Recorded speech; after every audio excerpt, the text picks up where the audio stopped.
Hello, everybody, and welcome to the Silent Hill Ascension pre-show. Eduardo and Layla are here with you in the house. Layla's going to walk us through a run of show for today. Absolutely. Welcome. It is 5:40 p.m. Pacific. You know what that means. You're here with me and with Eduardo for the pre-show, as you are every Monday, Wednesday, and Friday. In 20 minutes at 6 p.m. Pacific, you'll see Ascension, the main event. And then you'll return right to us as you do every Monday, Wednesday, and Friday for the post-show. Eduardo, why don't you tell the good people what Ascension is? Absolutely. So Ascension is a Silent Hill Ascension, socially interactive streaming series where all of you collectively shape and experience its ever-evolving story. You collaborate and compete with others to try to make the choices you want to see occur. When a decision ends, that choice is canon. That's the version of the show everyone sees. That canon story is shaped by you, the participating audience, every single day, whether that's through your decisions or the time you take in our endure scenes or the puzzles. Now, we're going to throw to our setup scene video for today. Our production team's going to put that up on screen for you. This is where Astrid converges with the group from Hope's Junction, and they all discover Faith's followers, and they finally discover what the children, need. Enjoy.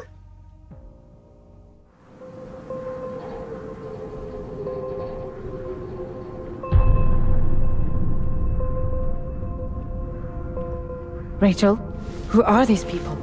They're friends, except for her. Orson, I can't find him. The child is safe with us. Rachel, who is this person? Give me my boy! It's you, our dear, blessed savior. Get the hell away from her! Eric, we're going. I'm sorry, but we cannot do that. We have so much more to show you, Mother.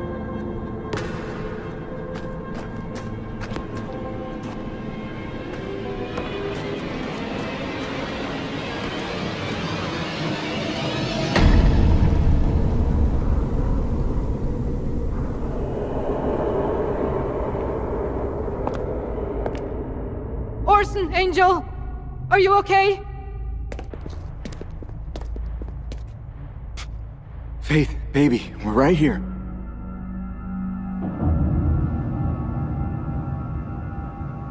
Orson? The way is shut, but soon, dear blessed, we will bring you the keys. Faith? What have you done to my daughter? She's been waiting. She needs your help. You must bring her the key. What key? To open the door and usher in the great empath. Faith, sweetheart, listen to me. Faith, please. Mother, it's you that must do this. Our blessed requires fingers to unlock the way. Yours.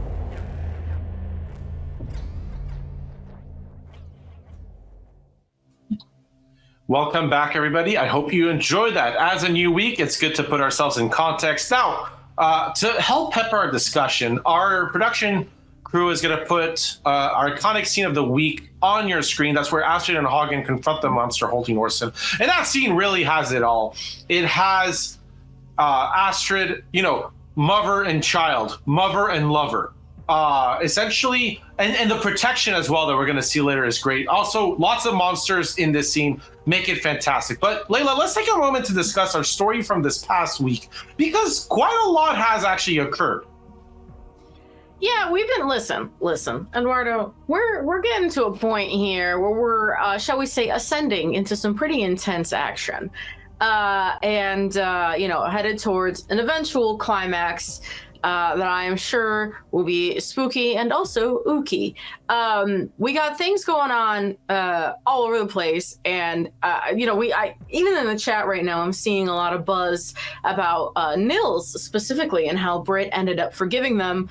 And maybe in some people's opinions shouldn't have, which, listen, considering that bold move and what it led to, which is an argument between the Johansson sisters, maybe they were right, Maybe one of the hosts agrees. Who's to say? Who's to say? You are. You're literally the host, but probably here. Anyways, I do like this scene, by the way, because Orson smiling when the monster's like roaming around, always a great sign. But what I like about this scene is the audience chose this, right? It's not just that, the scene was kind of scripted. Like, this is where the audience made that decision where Astrid stops, and it's not Hagen, it's Olivia, from getting in harm's way. She's like, give me the gun, I'm going to deal with this problem. And what I like a little bit later is like Olivia literally kind of swoops in there and like solves the problem a bit later. But Astrid's the one putting herself on the line. Astrid's like kind of a character that's been, she kind of like acted almost as a detective, right? Trying to figure out things. And now she's like, no, now I know. Now I got to protect what matters to me. Absolutely. Which, again, we're seeing more and more of Astrid. So, again, for example, when she snapped at Britt, right, we kind of saw this frustration bubbling over, and now acting as a protector when she initially hesitated to take that gun from Olivia. Again, not Haugen, but we're on a first name basis now. And now coming in to shoot at this monster that's been following her and her son for pretty much as long as we've known her, right? Pretty bold stuff from Miss Johansson. A pretty bold evolution for her. No, for sure. Like she felt like a little bit on the sidelines in Norway compared to all the other characters kind of getting stuck into it. And now she's really like kind of driving home what's been going on. She accepts like, no, I want to be with you. Like, hey, cool. You want to be with me? Cool. I want to be with you too. And like, I love this scene, by the way. Orson's like, I'm hungry. Can we have food? And she's like, yeah, sure, buddy. Well, Angel, right? But one of the things here, though, let's look at the decision closing today. We're going back to a setup scene. Production is going to put that up on screen. Layla, if you could walk us through what's closing today. No. Okay, fine. I'll do it. How will Rachel respond to Faith's followers? This is a Faith decision, but once again, we have scrambled the choices, so good luck. You can either challenge their beliefs, demand they follow her, or attack them. And as we know here on Ascension, sometimes the nice thing is not the kind thing, so which one is it? Who knows? Right. Now here we got, now the demand they follow her is not popular with our audience. That's probably not going to happen. Like it's 9%. It's really bad. But challenge their beliefs is ahead with 51%, and attack them's kind of after. There's actually been a lot of influence points in this decision. So it's actually a bigger deal than first appears. But challenge their beliefs is really the one that's like kind of taking the lead. And if nothing changes, that's where we're going to get a payoff to tonight. Like Rachel kind of going like, do you really believe you need my finger to unlock something here? I mean, listen, that's rich coming from lady who believed she could take an eye to find her daughter. I would expect a little bit more empathy there, from her, knowing that she too believed body parts could do magic, but apparently not anymore. I think she's got enough of losing the body parts, right? She's kind of like, look, the eye was a lot. I'd like my 10 fingers, I don't need, I know 9 would probably be fine, but like having 10 is nice. I do like, by the way, like Faith pointing at her as well. She's like, at least Rachel's alive. That is true. At least she is alive. The bar is low, but it has been cleared, which is good enough for the most part. And I'm surprised, because if we think back actually to the eye choice, if we all just transport ourselves a little bit into the past real quick, one of the options was to take Eric's eye instead. So I am glad to see that we've also moved past taking other people's body parts, possibly against their consent. This is growth. We talked about Astrid's character growth. This is Rachel's character growth. No more sacrificing other people's body parts or even thinking about it. No, just their own, right? Well, to be fair, she did take a finger, but that was from Xavier, and Xavier was then collected, so to speak. Now, our story in Pennsylvania, production's going to put that up on screen for you, the audience. Layla's going to walk us through what kind of happened last week, because there was actually quite a bit. Absolutely. So in Pennsylvania, Nora accuses the Hernandez family of being responsible for her brother's death. Rachel must decide whether or not to believe Krista, who swears she didn't send the intruders.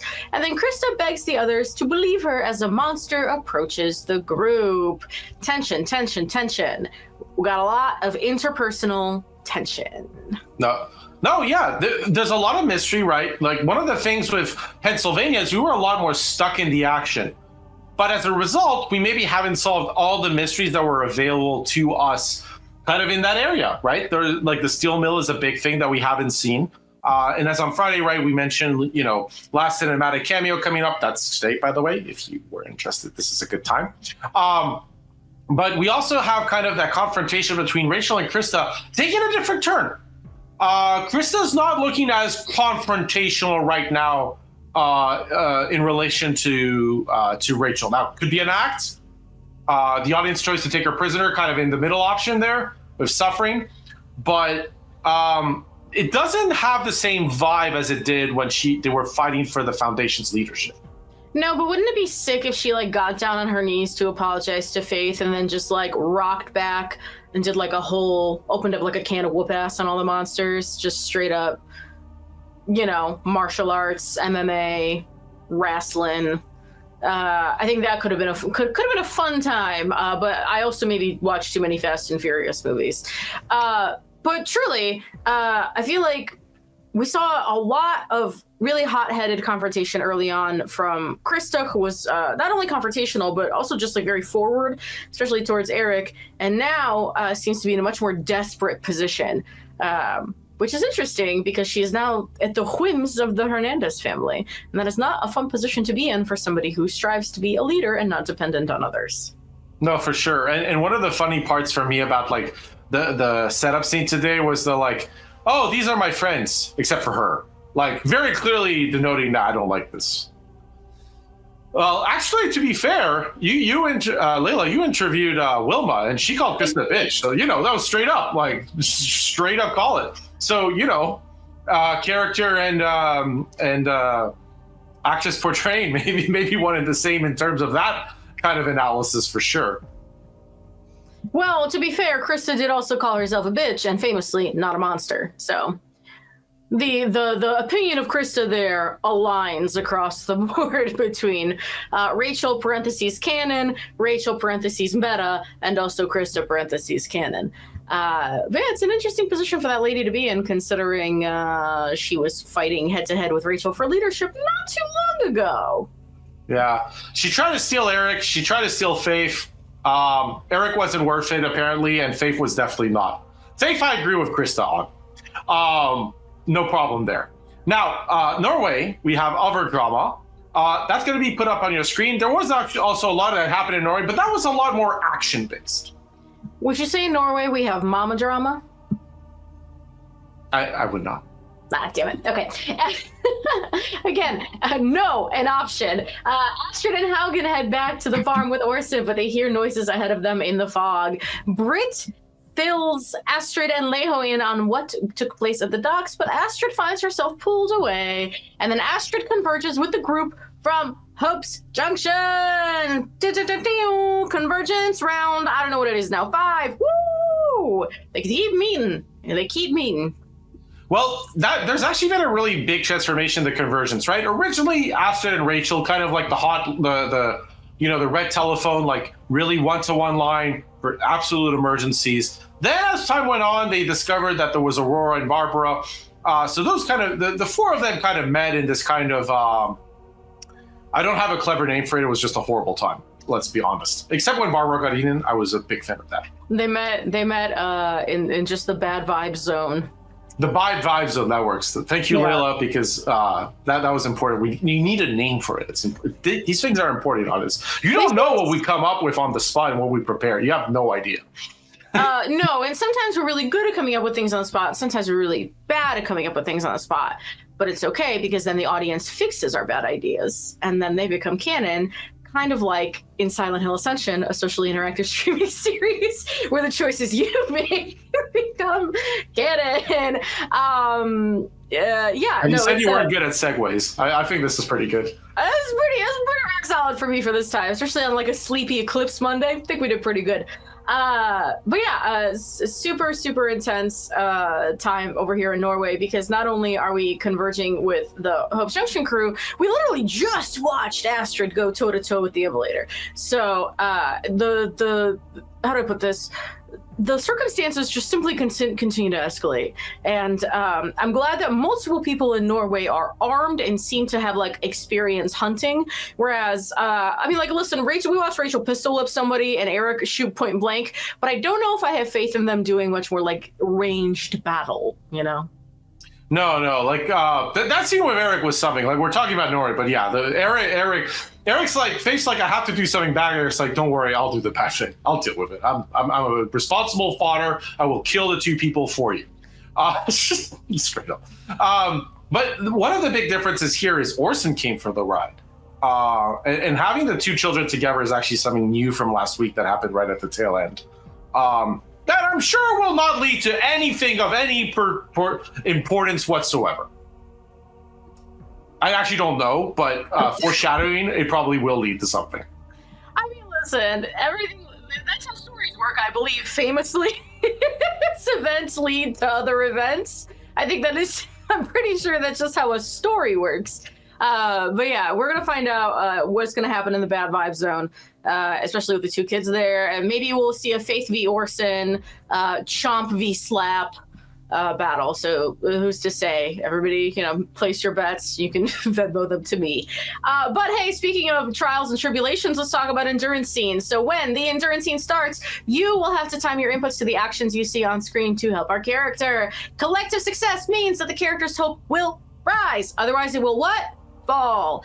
If a character fails enough endurance scenes, they may not survive future encounters, much like my light may not survive me nudging the plug with my knee, leading to their permanent death in the story. These endurance scenes are one of the best places to earn large amounts of influence points. Remember, success or failure is a part of the collective story, not an individual judgment. Let there be light.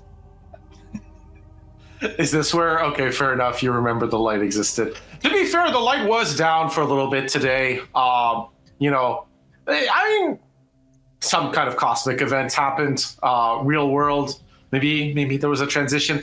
I may or may not have burned my nude retinas accidentally seeing it through cloud cover. Who's to say? Yeah, to be fair, I got lucky. I got like 30 solid seconds of being able to actually see the thing, which is with because I was like, oh, I forgot some glasses. So I could only see it for the 30 seconds that, made sense. But, something that will last longer than 30 seconds is our show. That's starting very soon. And our audience are going to have a delighttul time tonight, right? We've seen a lot of build up this if past. It was just 30 seconds today. I'm so sorry. We've seen a lot of build up this past. Please continue. Oh, good. A lot of build up, right? We, as a result of saying there's a last cinematic cameo, we're weeks to go. So clearly we are going to resolve some of the major story elements that are happening. Might be tonight, might not be, but it will be very soon because, time is pressing. So the children are together, the stories are converging, and really the story could not rise to a higher tension point as we're kind of going to the end of the canon run for Silent Hill Ascension. Now, after the show plays out, that you enjoy it, Layla and myself will be back in the post show. We'll walk you through all the fun stuff we've seen, the less fun stuff, the more like what you might have missed. Have a good time, not just with us, but with all of our audience members who will have seen at the same time and will share their wisdom and funny quips. For now, please enjoy the show. We'll be back right after. Take care.